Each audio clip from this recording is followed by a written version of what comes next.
In only one of these readings is Mary mentioned personally, the one we just heard. And she only speaks about her relationship with her son and her God, not about herself. She remains completely anonymous as far as she is concerned.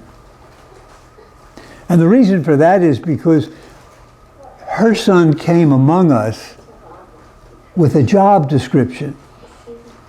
He came with a purpose, with something that he was to do, and that was to reconcile all of creation, and in particular, like human nature, humankind, with his Father, to reconcile and to bring all back together from the ways we have separated ourselves. As St. Paul says, until God is all and in all. One of the readings talks about Jesus as being the first fruits. That's a strange expression for us, but in the Jewish liturgy, when they offered sacrifice in the temple, they didn't just take animal sacrifices, but they also took the first sheaf of wheat from the harvest every year, the first basket of grapes, one of the newborn lambs, which was symbolizing the entire giving of oneself to God by giving God that which keeps one alive. And by giving the first fruits, the first bit of the harvest, you are actually symbolizing the giving of yourself. So Paul talks about Jesus as the first fruits of the harvest, the first fruits of what Jesus came to accomplish in his job sent from the Father. Because Jesus is the first human being to live as human beings were supposed to live, and he's the first human being to return to the Father reconciled. And because he returned and has taken us all to himself, we have returned. He is the first fruits, we are the rest of the harvest. And of course, Mary is intimately involved in this process of harvesting, of reconciling all with God the Father through Jesus. The scripture in these days also talks about sin and death.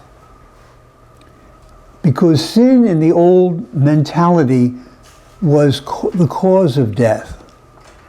I don't know whether our theology would hold that to be true today, but people saw death as a punishment for sin, even though the Hebrew scripture says God did not will death. And so what we're celebrating here today is sort of a harvest festival. Jesus has already brought in the harvest, and he is the first fruits of that harvest.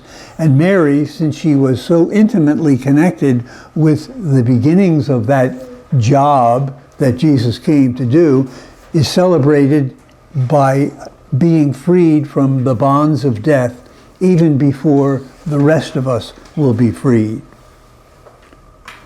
Jesus is the first fruits. We might say Mary is the second, permitted to die, but then raised up into glory as we will be one day. So this is really a festival which refers to us as well as to Mary and to Jesus.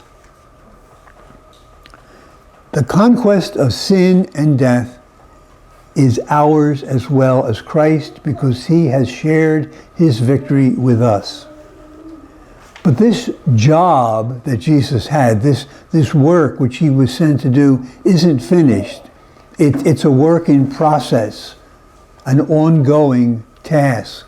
And we are intimately involved in that, because by sharing his life with us, he has also shared his job with us, the work. He is working now for reconciliation, for mercy, for forgiveness, and ultimately for the conquest of death through people like you and me, with whom he has already shared his life and his guarantee of ongoing and unending life. But we have to remember that we are involved in it. We're not just the recipients of what Jesus came to do and give, but we are the people through whom he works to continue this ongoing process of God's reconciling and saving the universe through us. Our task in our own span of life is to put Jesus out of work, to do in our way what he did in his day, in our time, permitting him to work through us through living as he lived, a life of mercy towards each other, reconciling with each other, forgiving each other, going to the aid of each other. That's the task at hand. That's the task we're celebrating that has been fulfilled in Mary and will ultimately one day be fulfilled in each one of us.